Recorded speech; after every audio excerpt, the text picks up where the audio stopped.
To me, kind of having set target and try to aim for a single goal is probably still the hardest. Surround yourself with good people. And also the same goes with kind of the family and friends. So to me, the kind of the social connection that you feel that somebody's on your side supporting you, even if you're not talking about the stressful situation or what's causing it. So it's just to be around people that helps. Maybe one thing that I could mention there as well, which is not often from the kind of business side thought, is that you kind of have that it's either good or bad, but there's nothing in between or surviving.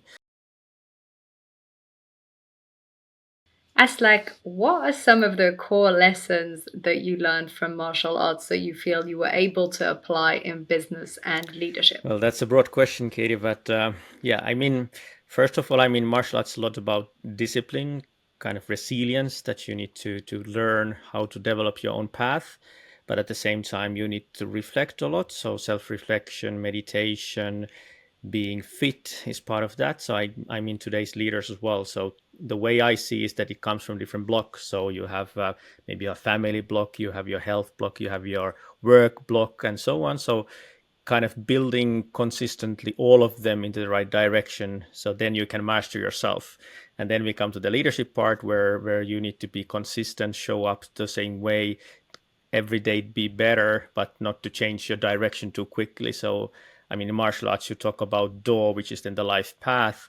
Maybe in business life it's equivalent to Simon Sinek's start with why, or something, that you have a ultimate goal that you're aiming for, and then it's more of the question about how to get there. So there are lots of parallels from martial arts that I feel are important, and the lessons that I've learned there are applicable for leadership today. You mentioned a few core things here around balancing different areas in your life, consistency, and also having a clear goal. Which of these did you struggle most with, and how did martial arts help you to stay on track? For me personally, I think the clear goal in a way is the hardest. So to me, it's more like maybe a shady direction, and then I believe that I know what's right or wrong, and sometimes I don't know it exactly. But then maybe on the hindsight, then I can look back and look at what did I do wrong. So to me, kind of having set target and try to aim for a single goal is probably still the hardest. But maybe I've learned now, been leading companies for more than 15 years. So I know that people want to know the goal and they want to be able to talk about the targets, and they can be then sub targets for goals to reach in a year or in a month's time, and then you just move forward. And that still is hardest for me to kind of state them out loud, because I want super clear answers so that there are no interpretations and everybody understands it the same way, and that is hard. And I mean, it in the end comes to the communications as well, that how can you communicate properly what you're thinking, and then how do you understand exactly what the others are thinking. And that's, in my opinion, one of the hardest things in leadership, but also maybe one of the most important things in leadership. Yes, the clear communication between, first of all, you having the clarity of the goal and then being able to communicate it effectively. And you were speaking just before around consistency, so showing up consistently. And I know that one of the things that you speak about when it comes, for instance, to martial arts is how discipline beats motivation. I'm curious, how do you apply this on a day-to-day Yeah, I basis? mean, yeah, of course, connotations of different words can mean different things for different people. But to me, motivation is in a way that you kind of for some reason feel energetic, and you want to achieve something, and then you can lose it the same way that you don't get what you want, or things get tough, and then you're it's not about the spirit you have inside of you. Whereas discipline is more or less like, again, coming back to maybe to the door or your target, your goal in life, that it means that if you don't show up every day, you're not going to advance towards it. So you just know that regardless of how you feel, so you want to advance towards that. So that's why you need to show up every day, try your best, and that will take you so far today. And tomorrow again, you need to do that, and the day after tomorrow, and continue that with that mindset constantly, and things start to happen. And then it's not about any one single super day, it's not about one single super great thing that you do. It's more about then that, okay, your quality of doing your work gets better every day, and then when you repeat it constantly, so you get far. And that's what I mean with the discipline. I mean, Jim Collins and Morten Hansen talk about this like 20-mile march examples, where in 100 years ago when they were going for conquering the South Pole. So they were trying to get there, and there were two different competing teams, and the other one had the approach of that every day you march 20 miles, and the other one was like, depending on the conditions, you try maybe today to go for 40 miles, but if the conditions are bad, so you go for 1 mile or you just stay still. And in the end, the one that chose the 20-mile march every day won and survived, and the others actually got killed, because they were more making the decisions based on what's happening rather than being disciplined every day to do what's needed. Yes, that's so interesting. And it's a fascinating sort of lesson in that consistency and in showing up. I'm really curious because this is a great illustration, but how about you when your motivation fluctuates and if you're feeling really low or really tired, what helps you to feel more disciplined? How do you manage to persevere and show up and continue to do the work? A good question. And I'm not sure if my style is right, or maybe somebody will learn from that. But I believe that routines are important. So for me, it's a checkup every morning that how do I feel. So actually look myself in the mirror and smile and think that am I doing the things that I want to do. And if the answer is yes, so then I move forward. If the answer is more like that, I don't know, so then I ask, why do you think that? And try to kind of overcome the first doubt of the day immediately, and move forward. Then I stretch my body, do some kind of maybe yoga, kind of meditation exercises, while I also then read some book or listen to audiobooks or podcasts so that my mind gets prepared for the day. So then when the mind and the body is kind of balanced to learn and ready for the day, so then I'm already kind of warmed up. So then it's not about motivation. And this comes from, again, from the martial arts. If you look, like I have about 100 full contact fights. So of course when you train for the fight, so you might see the gold medals in your eyes, or you want to win the fight. But when the fight starts, it's a different situation. So you just need to have the routines to prepare yourself for the fight, because there it's not about motivation, then it's action, and you need to be prepared. So I've learned to kind of control myself through these routines and test myself, with different data points, anything from aura ring data, that how did I sleep and so on, to kind of analyze how I'm feeling today, and then kind of maybe setting more realistic goals for me, that what I'm going to achieve today by doing things again. Not about asking that, do I want to do this, or don't I want to do this, but more like focused on what are the tasks for the day and try to be the best that I can at those, and then just move on. Might sound like blunt, do I live my life and do I enjoy my life? But it's just the opposite, I think, because then when you can, um, every day from the start of the day in the morning, know that you are in a good shape, you are feeling good, and you have warmed up your mind, your body, and ate well in the morning, you are prepared for anything. So actually you feel pretty happy in that moment when you are ready to fight, in a way, for the day. Yes, I love that. I also am a big believer in routines and rituals and having a morning routine that sets you up. And I think both having the physical aspect and the mental aspect where you're learning or reading something or listening to something really helps you to put your mind in gear. And I think it does support in the discipline. I also feel that there needs to be some form of either pain or gain. So the knowledge that, okay, if you don't do it today, you'll have to do it another day. That's some form of sort of pain or gain. Like if you do it, then you've done it and you see progress. I feel that these also help. What are some other techniques and tools that you use that help you when it comes to being disciplined? Because I think perseverance is something that many founders and entrepreneurs struggle with, especially in the hard and challenging times. So I'm curious to hear more of your sort of daily hacks on discipline.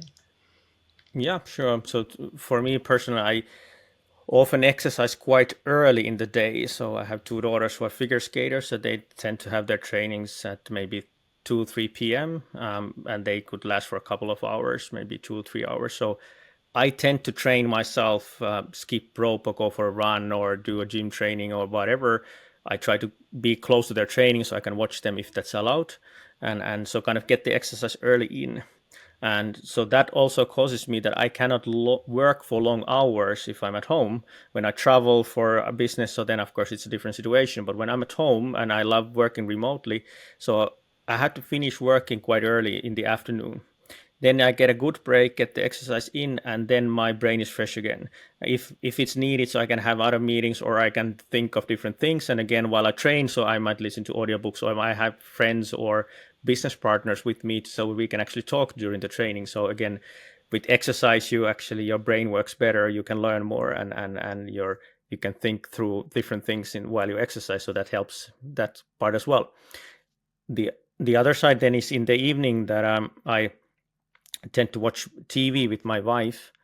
We watch it a lot from 9 p.m. to 10 p.m. and just, I don't know, anything from reality TV to kind of TV shows that kind of takes your mind away and you just relax. And while I go to sleep, so actually there again I use meditation exercises to kind of put my mind at ease, and then it's kind of clears it before I fall asleep. So in the morning, so I am not waking up stressed. I wake up for a new day.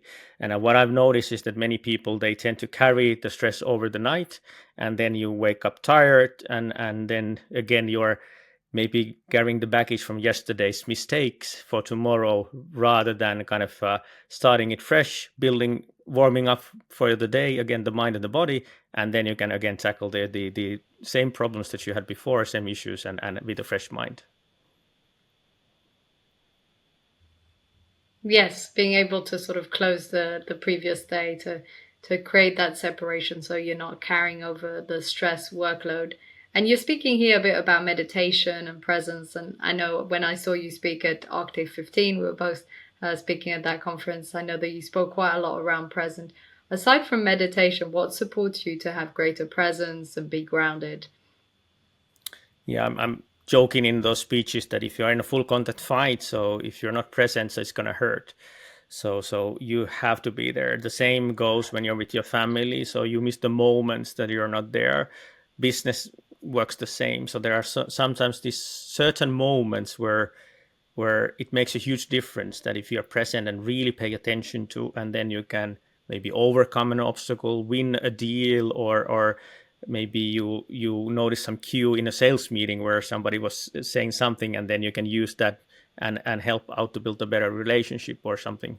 So I believe in those strong moments that when you are with people, it's the only thing is actually required is the presence, and that's what we want as human beings there as well. So to me, that's then the kind of the superpower that many lack today. So we get bombarded with messages, and the phone, if you put it in a pocket, you start wondering if you have it there. So there's a lot of distractions in our lives, and we multitask and do things, but we do nothing properly.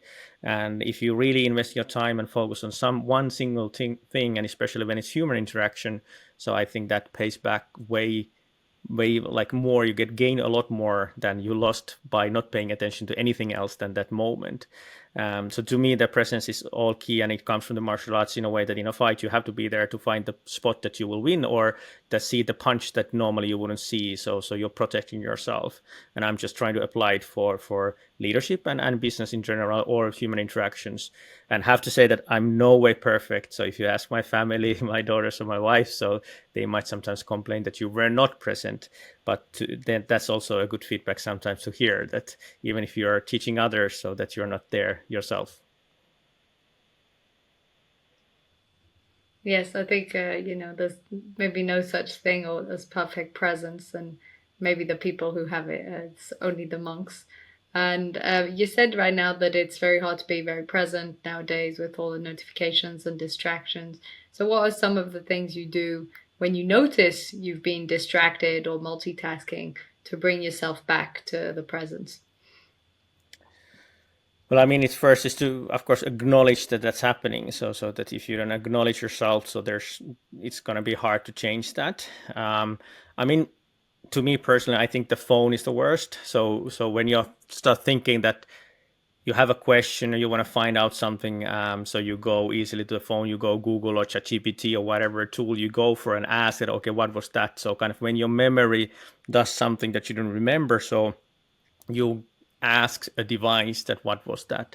To me, that's the hardest. Or sometimes you get into the situation where you feel that I need to write this down or maybe take a picture of it. I think if you're like thinking of social life, so you see the moments that I need to record this moment. So when those thoughts start to happen, so of course you first have to acknowledge them and then start deciding that, okay, when does it actually matter, which are the moments that I want to capture, what are the answers that I need just now, and start stopping them and living in the moment. So I think it comes from that. And sometimes for me, somebody else tells me that, hey, why don't you focus here, why aren't you doing this with us or something, and then you just kind of decide and see. So I think it comes from, at least to me, from pain, realizing that you were not there, these were the mistakes that I was doing, and then acknowledging them and just try to remember them next time that you're not doing that.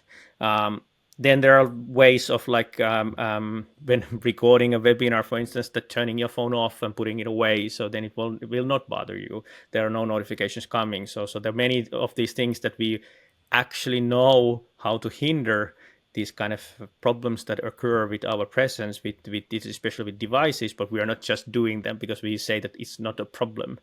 So just eliminate the potential obstacles that you know beforehand, and just do them. And so then it's way easier to keep your presence. Yes, and remembering it on a regular basis, tuning in with yourself, being aware that you suddenly got distracted or you're multitasking, like you said, that's sort of the first step before then choosing to maybe single task or turn off the notifications or come back to what you were doing. I think what often happens is we don't always realize when we're drifting or distracted in our own minds and not really present. How do you feel the presence translates into strong leadership? How do you feel the presence is a strong asset as a leader? Yeah, that's a really good question. So the way I see that, when the people that you're leading see your presence, so it can be charisma or something that they feel the energy in a way that, okay, now the person is here.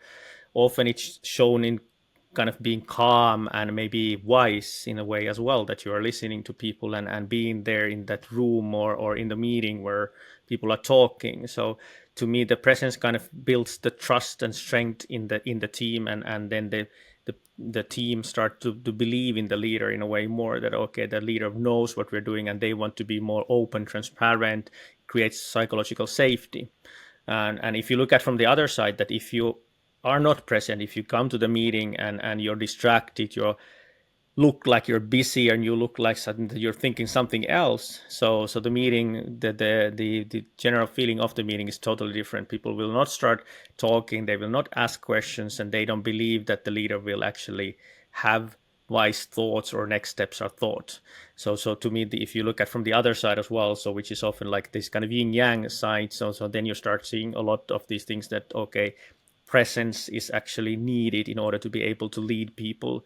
And other examples could be that sometimes people want you to lead from the front, so they've said that if you walk the path first, so we will follow, and that requires again presence. But you need to also look at the team members, that hey, I'm doing this, do you see me here, I'm here with you, we're doing this together. And that's again showing the presence that you are there for the team. And by the leader, then it gets the visibility. Being there with the team helps them to see that, okay, we're doing this together, I want to follow the leader, I trust the leader. And that is then in the core of the leadership, in my opinion. The trust is a fundamental aspect. And what you also said around the psychological safety, people feeling that they can share, that they can open up because the leader is there and they're present and they're fully listening.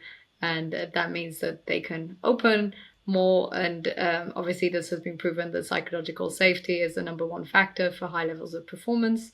And therefore, that's pretty good for the company too. So if the leader performs well, the company will also do well because they're more present, which makes sense. But I think sometimes we forget, especially when we're dealing with a lot of stress. And that was sort of going to be my next question around dealing with stress and pressure. You've been in CEO positions for over a decade now. How do you handle high levels of stress and pressure? Yeah, there are a couple of ways. Of course, the best thing is that you have a good leadership team that you can talk together and find out the information. Of course, some things are when you're CEO, so you cannot just share with everybody, maybe an acquisition coming or something else that you cannot talk with that. So, of course, surround yourself with good people. And also the same goes with kind of the family and friends. So to me, the kind of the social connection, that you feel that somebody's on your side supporting you, even if you're not talking about the stressful situation or what's causing it. So just to be around people, that helps. Then I have what I maybe call a mental intelligence. I wrote an article on Forbes about it. So then we all have these kind of negative or doubtful thoughts that come to our mind. So what I do is that I actually literally run stairs, where in my hometown here there's kind of this exercise stairs that you can run. So I run as fast as I can to the top, and I try to recognize when my thoughts have these excuses that I should stop. It could be anything, that today is a bad day, you didn't eat well, so you cannot run fast, or it can be that, hey, your right knee is now a bit in pain, so maybe you should stop. And then I start asking that, is the reason or the excuse really that strong that I need to stop? And I often have realized that it's not. It's telling me something that makes me more comfortable, but it's not telling me the real truth that I should stop. And then I use the same when I have a couple of times done that. So then I take that stressful thinking, like what's causing me stress, the same way. That is this something that's going to break me? And then I do the same exercise. I run the stairs, and then I bring the same thoughts. Let's say that we need to grow for 20%, and now we're only 10% growth. So what should we do? Or is this going to ruin the company's future? And I start doubting myself. I push myself through that until I feel secure that the stress is not actually that valid. It's not that strong. It's not bringing me down. And I learn how to fight against it. And then I feel at ease. Again, maybe the physical exercise there helps. And then I kind of go through those fights as many times as I need to. So when I get back to work the next day or something, so I'm kind of prepared in my mind to beat that stress.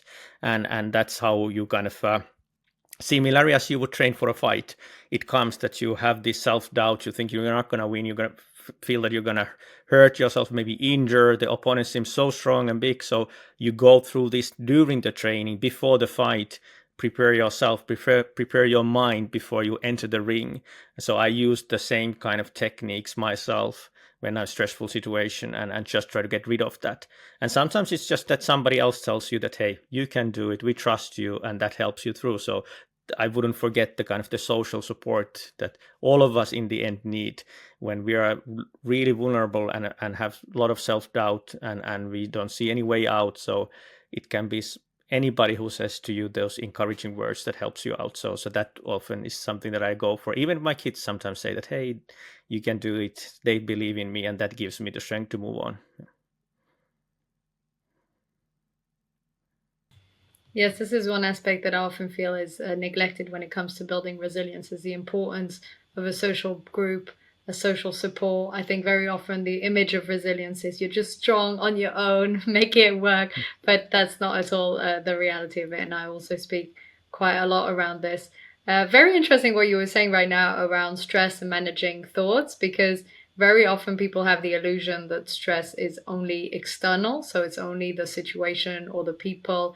And though that can be a catalyst, it often is the thoughts that we have around this situation. So it's interesting to hear how you train your thoughts and your perception through climbing up the stairs, even when you don't feel like it, seeing them as thoughts, and then being able to pivot them and change them so that you see the situation from a less stressful perspective. Maybe one thing that I could mention there as well, which is not often from the kind of business side thought, is that you kind of have that it's either good or bad, but there's nothing in between or surviving. And again, in martial arts, I use an example that if somebody is you're in a headlock and somebody's squeezing your head, so the question is not about are you going to win, it's are you going to lose or are you going to survive. And often just surviving few more seconds is what's needed. And I think in a stressful situation, the same way, that it doesn't mean that the stress goes away, but you just get in a position where you can endure it for longer, and then it starts to ease off. So many times I think we in business and leadership positions, we believe that we need to solve the problems immediately, and then the stress goes away. Sometimes it's more like just to be able to adapt to the situation and endure a bit longer, and that's good enough, and then it doesn't bother us anymore the same way. Yes, unless you get to burnout, right? Yeah, So we want to make sure that we're enduring the stress in a way that's still healthy enough, right? And yeah, for still a short amount of time. very true. Mm. Interesting. We're already approaching our last few minutes, and I know your book is going to be coming out very soon, Black Belt Leadership. What are some couple of nuggets just to give a taster for people listening around your book? What are some of the core points that you'll be sharing in your book? Yeah, so the Black Belt in Leadership 20 lessons from the dojo to the boardroom is coming now on the 19th of August, available on Amazon and other bookstores around the world. So there are 20 different lessons, and starting from how to build your inner strength to kind of how to manage like maybe external problems or issues from different sides. Anything from how to build a vision that's compelling for people and how to communicate it, to kind of how to kind of get through obstacles that you have as a leader.